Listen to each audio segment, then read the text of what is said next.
नमस्कार, हाजिर हैं हम इंडियाज वर्ल्ड के नए सीजन के साथ। इस दौरान दुनिया में बहुत कुछ बदला है, लेकिन सबसे बड़ा बदलाव अफगानिस्तान में आया। 9/11 यानी अमेरिका के ऊपर हुए आतंकवादी हमले के 20 साल बाद, यानी कि 2 दशक के बाद, अफगानिस्तान आतंकवाद और कट्टरपंथ के चंगुल में उसी बुरी तरह से उलझा हुआ है, बल्कि कह सकते हैं कि पहले से कहीं ज्यादा जकड़ा हुआ है। 9/11 की 20वीं बरसी के मौके पर अफगानिस्तान में काबुल में राष्ट्रपति के महल के ऊपर तालिबान का झंडा शान से लहरा रहा था, बल्कि लहराया गया, जो एक तरह से इस बात का संकेत था कि आतंकवाद के खिलाफ जो लड़ाई अमेरिका ने 20 साल पहले शुरू की थी, उसका क्या हश्र हुआ। बल्कि उसका ये हश्र होगा, ये शायद किसी ने सोचा नहीं था। और तालिबान के हाथों, बल्कि तालिबान के जरिए पाकिस्तान के हाथों अमेरिका की जो नाकामी रही और अमेरिका को जो नाकामी हाथ लगी, वो बाइडेन प्रशासन को, अमेरिका को सालों तक सताएगा, या इसकी जो टीस है वो चुपती रहेगी। जिस तेजी से तालिबान ने अफगानिस्तान में काबुल पर जो कब्जा किया है, उसका शायद किसी को अंदाजा नहीं था। और जिस तरह से अमेरिका तालिबान के रहमो करम पे रह गया अपने लोगों को वहां से निकालने के लिए, वो बहुतों को साइगोन की याद दिला गया। अब वहां पर एक नई सरकार है और इस नई सरकार में ऐसे लोग शामिल हैं जो पिछली तालिबान के सरकार में थे, जो एफबीआई की वांटेड लिस्ट में भी हैं। तो कई बड़े सवाल, और ये सरकार ऐसी है जिसमें अल्पसंख्यकों की कोई जगह नहीं है, जिसमें महिलाओं की हिस्सेदारी नहीं है। तो ये तमाम चीजें हैं और दुनिया के कई देशों में इसको लेकर चिंता है। तो बड़े सवाल ये हैं कि आखिर ये नाकामी क्यों हाथ लगी, क्या गलत हुआ, इस इलाके के लिए किस तरह की चिंताएं बनी हुई हैं। मेरे साथ मौजूद हैं ऑब्जर्वर रिसर्च फाउंडेशन के चेयरमैन संजय जोशी। बहुत बहुत स्वागत है आपका संजय, इंडियाज वर्ल्ड के इस नए सीजन में। नगमा जी, ये जो नाकामी, जिसको आप नाकामी बोल रही हैं, ये 2021 की नाकामी नहीं है। ये नाकामी पूरे 20 वर्ष की नाकामी है। तो सिर्फ जो ये अभी घटना घटी है, जिस ढंग से अमेरिका ने वहां से एग्जिट किया है और आपके टीवी स्क्रीन पर तरह तरह के दिल दहलाने वाले विजुअल्स आए कि किस तरीके से ताबड़तोड़ और अफरा तफरी में वहां से लोगों का पलायन कराना पड़ा, लोगों को वहां से बाहर निकालना पड़ा, और जैसा आपने कहा कि बिल्कुल साइगोन वाली स्थिति पैदा हो गई थी। तो ये तो देखिए तत्काल इमीडिएट घटना है, लेकिन वास्तव में अगर आप देखें तो सच तो ये है कि अमेरिका, और हम पहले भी इस बारे में चर्चा कर चुके हैं, इंडियाज वर्ल्ड में चर्चा करते आ रहे हैं, और पहले भी हमने कहा है कि अमेरिका कई वर्षों से इन केन प्रकार किसी भी तरह अफगानिस्तान से अपना पल्ला झाड़ कर निकलने को आतुर था। और ये जो एक सिलसिला था, ये तो बहुत पहले शुरू हो चुका था। वास्तव में अगर आप देखें तो 2010 में जो आज डिप्टी प्राइम मिनिस्टर हैं, जो चीफ निगोशिएटर हैं तालिबान की तरफ से, जो दोहा में जिन्होंने एक भूमिका निभाई अमेरिका के साथ निगोशिएट करने में, बरादर, जो आज डिप्टी प्राइम मिनिस्टर बन के बैठे हुए हैं, ये इनको सीआईए और पाकिस्तानी आईएसआई ने कराची में धर दबोचा था। और क्यों धर दबोचा था? क्योंकि इन्होंने एक निगोशिएशन प्रोसेस हामिद करजाई के साथ तब शुरू किया था कि कैसे तालिबान के साथ बातचीत करके देश में शांति बहाल की जाए। पाकिस्तान कभी नहीं चाहता था कि उसको बाईपास करके कोई भी शांति समझौता कभी अफगानिस्तान में हो, और इसलिए उसने इसको पकड़वाया, एक बड़े प्राइज के रूप में अमेरिका के सामने पेश किया। और आदतः आपने देखा कि छूटने के बाद यही बरादर आकर के दोहा टॉक्स में सबसे प्रमुख भूमिका निभाते रहे तालिबान की तरफ से, और कोशिश चलती रही बहुत समय से। पहले आपका पीस काउंसिल भी बना 2015 में, उसके साथ भी बातें होती रही। तो किसी भी तरह कोशिश की जा रही थी कि एक समझौता करके जो अमेरिका को एक स्थिति फंस गई थी कि वो अफगानिस्तान एक ऐसी समस्या बन गया था जो ना निगले बन रहा था ना उगले निकल बन रहा था। किस तरीके से वॉर ऑन टेरर का पूरा एक अफाना शुरू करके फिर एक बात शुरू हो गई थी, अगर आप पास को देखें, कि ये जो है तालिबान पूरा बुरा नहीं है, एक गुड तालिबान भी एक बैड तालिबान, और इसको फिर एक स्पिन देने की कोशिश की गई कि अच्छा तालिबान बुरा तालिबान, ये सब सब सब आतंकवादी नहीं है, कुछ इसमें अच्छे लोग भी हो सकते हैं, उनके साथ हम बात करेंगे, उनके साथ समझौता कर सकते हैं। और अगर आप अभी के घटनाएं देखें तो जी, अच्छे तालिबान और बुरे तालिबान के नाम भी दे दिए गए हैं। तो जी, आईएसआईएल खोरासान को बुरा तालिबान बता दिया गया है कि ये जो हैं दुश्मन ये हैं, और ये तो इनसे बातचीत की जा सकती है। ये जो आज तालिबान बैठा हुआ है, इन्होंने हमको बाहर निकलने में कितनी सारी मदद की, ये बात की जाती है, इनके बिना हम निकल नहीं सकते थे। तो ये एक सिलसिला, अमेरिका वास्तव में जो ये वॉर अगेंस्ट टेरर था बहुत पहले हार चुका था, तो और उसको ये अंदेशा हो चुका था कि वॉर ऑन टेरर हार रहा है। तो जी, कैसे एक एक तरीके से फेस सेविंग डिवाइस, जो दोहा पीस टॉक्स हैं, वास्तव में एक फेस सेविंग डिवाइस थी अमेरिका के लिए, कि कैसे वो अपना पल्ला झाड़ करके यहां से बाहर निकले, ठीक उसी प्रकार जैसे कि सोवियत रशिया को यहां से बाहर निकलना पड़ा अमेरिका था। जिस तरह अपना पल्ला झाड़ कर यहाँ से बाहर निकला संजय जी, उसमें ये सवाल उठ रहे हैं कि क्या कोई दूसरा तरीका भी हो सकता था? जिस तरह का ये रिट्रीट था, या जैसा एक कहें कि सरेंडर था, कि कहीं अफ़गान फ़ोर्सेस जिनको अमेरिका ने ट्रेन किया था, वो इस लायक नहीं थी, या उन्होंने किया नहीं, कि कहीं कोई रोक नहीं थी और सीधे अफ़गानिस्तान में काबुल के दरवाज़े पर आके खड़े हो गए और महल तक पहुँच गए तालिबान, बिना किसी प्रतिरोध के। तो क्या कुछ अलग भी हो सकता था? सवाल ये भी उठता है, गलती क्या हुई इस रिट्रीट में? और दूसरा ये कि ये जो तालिबान की बात आपने की, गुड और बैड तालिबान की, तालिबान 2.0 की बात हो रही है, वो तालिबान वही है जो पहले था, उतने ही कट्टरपंथी है, महिलाओं के खिलाफ किस तरह से बर्बरता बरत रहे हैं वो भी दिख रहा है। बुरके में महिलाएं होंगी, यूनिवर्सिटी में नहीं पढ़ सकती हैं, पर्दे के पीछे रहेंगी, ये तमाम चीजें पुराना तालिबान है। तो क्यों कोशिश है उनको अच्छे और बुरे के बीच बांटने की भी? देखिए, आपने पूछा क्या ये किसी दूसरे ढंग से किया जा सकता था? बहुत मुश्किल सवाल है, क्योंकि शुरू से ही नींव जो बातचीत की रखी गई वही गलत। 2004 में आपने एक कॉन्स्टिट्यूशन बनाया, कॉन्स्टिट्यूशन के तहत एक सरकार बनी, अच्छी बुरी जैसी भी बनी, एक प्रक्रिया के तहत बनी, और कुछ ही समय बाद उस सरकार के जितना जो जो सपोर्ट है सरकार को, जो एक नेम कॉलिंग की एक प्रक्रिया है वो शुरू हो गई, अमेरिका की तरफ से शुरू हुई, दूसरे एलाइज की तरफ से शुरू हुई, कि ये जो सरकार है इस पर फेथ लोगों का तो बाद में खत्म हुआ, पहले इन्हीं जो नेटो एलाइज हैं इन्हीं का फेथ नहीं रहा। तो जब आपके इंस्ट्रूमेंट्स, बार बार कहा जाता है कि आज आज बाइडेन कहते हैं, सारे उनके उनकी तरफ से बोलते, वो कहते हैं कि अफगान आर्मी लड़ी नहीं, वो खड़ी नहीं हुई। वो कैसे लड़ेगी जब दोहा पीस टॉक्स में घनी सरकार तो बैठी ही नहीं? बार बार बात होती रही कि पीस टॉक्स जो है उसके बाद इंट्रा अफगान निगोशिएशन होंगे, और तालिबान कह रहा है कि इंट्रा अफगान निगोशिएशन करके वहां सरकार का गठन किया जाएगा। लेकिन पूरे पीस टॉक में ये जो इंट्रा अफगान पीस निगोशिएशन है, जो बाकी तथाकथित एक्टर्स अफगानिस्तान में जिनको जिनका योगदान सरकार में होना चाहिए, उनका तो हिस्सा ही नहीं था।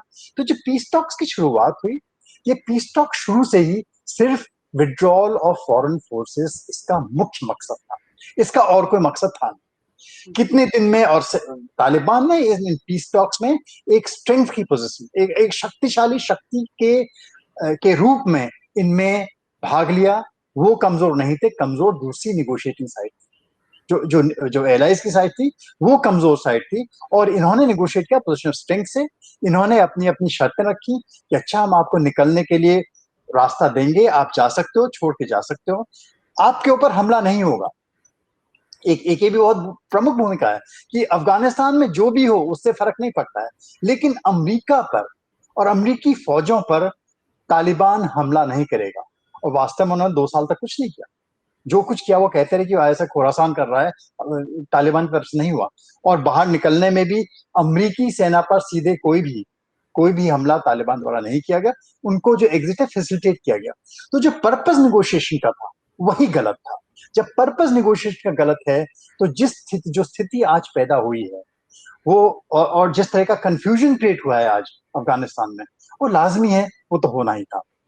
और जो नई सरकार बनी है, उसका स्वरूप सामने आया, उसमें पाकिस्तान की छाप है, उसमें आईएसआई की छाप है, इसलिए आईएसआई के मुखिया फैज़ हामिद वहाँ पर मौजूद रहे इस सरकार के गठन के दौरान। ऐसे लोग हैं जो एफबीआई की वांटेड लिस्ट में हैं। तमाम कट्टरपंथी पुरानी तालिबान सरकार के लोग इसमें मौजूद हैं। तो कुछ लोग ये भी कह रहे हैं कि क्या अमेरिका ने अफ़गानिस्तान को पाकिस्तान के ज़रिए चीन के हाथों सौंप दिया है? चीन हमेशा से स्वागत करने में भी बहुत आगे रहा तालिबान के, और अभी भी आप देखें चीन का रुख। देखिए, आप पाकिस्तान का दखल अफगानिस्तान में हमेशा से उसकी भूमिका प्रमुख रही है, क्योंकि पाकिस्तान अफगानिस्तान को हमेशा एक हिंदुस्तान के भारत के विरोध में काउंटर के रूप में इस्तेमाल कर पाया है। और जो पाकिस्तान की पॉलिसी है, जो अफगानिस्तान पॉलिसी है, मैं कहूंगा पाकिस्तान की या पाकिस्तानी आर्मी की जो पॉलिसी, यहाँ पर हमें भेद करना पड़ेगा। पाकिस्तानी आर्मी के जो जो ध्येय है वो यही है कि किस तरह से हिंदुस्तान में हमेशा कहीं ना कहीं उत्पात बनाया जाए, ताकि हिंदुस्तान अपने में ही फंसा रहे, उलझा रहे, और पाकिस्तान को एक अपर हैंड मिल जाए इस पूरे द्वंद्व में। तो उनकी जो पूरी अफगानिस्तान पॉलिसी है वो एंटी इंडिया शुरू से रही है। और बखूबी जो उन्होंने, जो उनका ध्येय रहा है शुरू से, कि अफगानिस्तान में चाहे कुछ भी हो जाए, अफगानिस्तान में कोई शांति समझौता, अफगानिस्तान में कोई सरकार बिना पाकिस्तान की मध्यस्थता के नहीं बननी चाहिए और नहीं बन सकती है। तो जैसा मैंने कहा, जब 2010 में निगोशिएशन शुरू हुआ था पीस का, तब पाकिस्तान ने एक चाल चल करके इंश्योर किया कि कोई डायरेक्ट निगोशिएशन नहीं होगा। अगर आप दोहा में भी देखें क्या हुआ, पाकिस्तान ने बहुत अहम भूमिका निभाई है, और सिर्फ अमेरिका के लिए नहीं। पाकिस्तान ने जितने बाकी देश हैं जो दोहा पीस टॉक्स में भाग ले रहे थे, चाहे रूस के प्रतिनिधि आए हों, चाहे चीन के प्रतिनिधि आए हों, सबके लिए जो इंटरलोक्यूटर बन रहा था बीच का, वो पाकिस्तान बनता था। तो पाकिस्तान का आगे भी, समस्या भारत के लिए यही है, पाकिस्तान का आगे भी उद्देश्य यही होगा कि अफगानिस्तान में जो भी हो वो आईएसआई और पाकिस्तान की जो सेना है उसके माध्यम से हो, उनका कंट्रोल रहे। तो ये बड़ी समस्या है जो हमारे सामने आने वाली जो सरकार सामने आई है, जिस तरह का स्वरूप है, हम ये भी जानते हैं कि तालिबान में अंदर खाने काफ़ी लड़ाई भी है, टकराव भी है। अलग-अलग जो गुट हैं, चाहे वो कांधार गुट हो, वो हक्कानी गुट हो, आपस में किस तरह से लड़ाई कर रहे हैं, और कहा जा रहा है कि ये एक अस्थायी सरकार है अभी। अ, आपको क्या लगता है आने वाले दिनों में ये जो सरकार बनी है, अफ़गानिस्तान में ये सरकार चला पाएगी? क्योंकि सबसे बड़ी चुनौती तो यही है। और दूसरी ये भी है कि दुनिया के देशों को अब चिंता होने लगी है। जब बातचीत का दौर चल रहा था तो हम जानते हैं कि भारत को इसमें से बाहर रखा गया था, वहाँ ईरान मौजूद था, वहाँ पाकिस्तान मौजूद था। लेकिन अब रूस को मध्य एशिया की चिंता सताने लगी है। हाल के दिनों में रूस के बड़े अधिकारी, अमेरिका में सीआईए अधिकारी यहाँ पे आए, और अब इस इलाके की चिंता रूस को भी सता रही है। देखिए, जो अफगानिस्तान को लेकर सबसे बड़ी जद्दोजहद आज दुनिया के सामने है, और वो हर देश के सामने है वास्तव में, वो ये है कि अगर पाकिस्तान, अगर अफगानिस्तान में स्थिरता नहीं आती है, चाहे वो तालिबान के माध्यम से है, चाहे किसी के माध्यम से है, अगर स्थिर सरकार नहीं बनती है, तो अफगानिस्तान फिर से एक तरीके से नार्को ट्रेड, जो ये ड्रग्स का ट्रेड होता है, या फिर जो आर्म्स का ट्रेड होता है, या फिर जो एक माइग्रेंट समस्या है, रेफ्यूजीज की एक बहुत बड़ी समस्या पैदा हो जाती है, लोग अपना अपना घर छोड़ के भागते हैं अस्थिरता की वजह से, इन सब का अड्डा बन करके दूसरे आसपास के अड़ोस पड़ोस के देशों में अस्थिरता लाने की पूरी गुंजाइश है। और अफगानिस्तान में कई तरीके की अन्य जो जो एक्टर्स हैं, जैसे कि इस्लामिक स्टेट है, उसको पैर जमाने का अच्छा मौका मिल जाता है। तो एक अस्थिर अफगानिस्तान किसी के लिए भी, चाहे वो रूस है, चाहे वो भारत है, चाहे वो पड़ोसी देश ईरान है, चाहे कोई भी देश हो, किसी के भी हित में नहीं है। तो सबकी चिंता होना इसमें आप देखेंगे सब सब चिंतित हैं, जो आपने सही बात की। वास्तव में इसलिए चिंतित हैं क्योंकि एक अनस्टेबल अफगानिस्तान सबके लिए बहुत बड़ी थ्रेट बन जाता है। जो जी। दूसरी समस्या है हम्म। कि अगर तालिबान के माध्यम से स्थिरता आती भी है, तो कितने समय के लिए आती है और किस प्रकार की स्थिरता आती है। तालिबान खुद कितना अपने आप को पाकिस्तान के चंगुल से बाहर निकाल सकता है। आपने सही बोला कि हाँ, तालिबान के अंदर अपने भी फैक्शंस हैं। वो वास्तव में अगर आप देखें तो एक कई सारे उसमें ट्राइबल कॉन्फ्लिक्ट्स हैं, कई सारे एथनिक कॉन्फ्लिक्ट्स हैं जो अफगानिस्तान में पेट किए हुए हैं। तो तालिबान में और दूसरा जो बड़ा इस वक्त कॉन्फ्लिक्ट है वो है एक मिलिट्री लीडरशिप में और एक पॉलिटिकल लीडरशिप में, जो बिल्कुल साफ तौर पे जब आप इस सरकार के फॉर्मेशन की जो जो कार्रवाई है उसको देखते हैं उससे स्पष्ट होता है। वहां भी एक कॉन्फ्लिक्ट है कि जो दोहा में जो लोग बैठ करके बात किए, जो 5 स्टार होटल में रह करके अमेरिका से बात करते थे, वो प्रमुख, उनको प्रमुखता देनी चाहिए, या फिर जिन लोगों ने खंदकों में रह करके अमरीकी फौज से लोहा लिया और अमरीका को पिछाड़ करके बाहर भगा दिया, और एक जो तालिबान का नैरेटिव जो उनका कहना है कि उन्होंने अमरीका को बाहर भगाया और अमरीका ने जो एक एक कठपुतली सरकार वहां पे, एक करप्ट कठपुतली सरकार बना रखी थी, उसको भी वहां से दफा किया, तो उनको प्रमुखता मिलनी चाहिए। तो ये द्वंद तालिबान में चलता रहेगा, और दोनों स्थितियों में परेशानी की बात है। अगर स्थिर सरकार मिलती है तो किस प्रकार की मिलेगी, उसमें महिलाओं का क्या योगदान रहेगा, उसमें वास्तव में जिस प्रकार के कानून आएंगे, जिस प्रकार के ह्यूमन राइट्स के इश्यूज हैं, वो उनका भविष्य क्या होगा।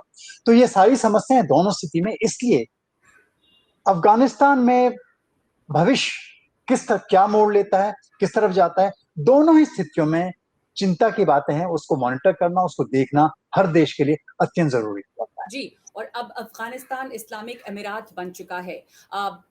हम ये बात कर रहे हैं कि तालिबान में भी एक तरह से फ़र्क करने की कोशिश हो रही है, और अब इस्लामिक स्टेट खुरासान जो है वो एक बुरे आतंकवादी के तौर पे पेश किए जा रहे हैं, तालिबान अच्छे बन रहे हैं।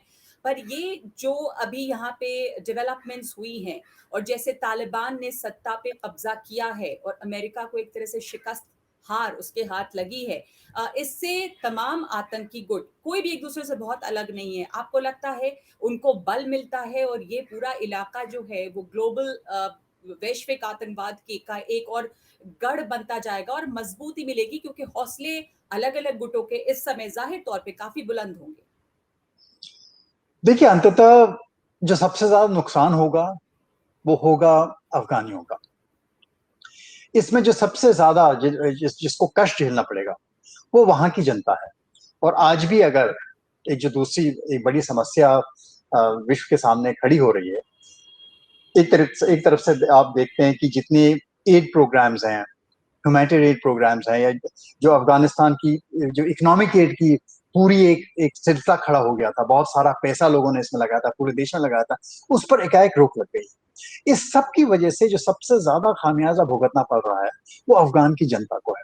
अब अफगान की जनता पर इसका क्या रिएक्शन होता है, क्या इस सब की वजह से उसमें से कई लोग और अधिक कट्टरपंथी होकर के इस्लामिक स्टेट की तरफ चले जाते हैं, बोलते हैं अगर ठीक है तालिबान हमको नहीं कुछ अगर सहारा दे सकता है तो हम कहीं और चले जाएं, ऐसा भी हो सकता है।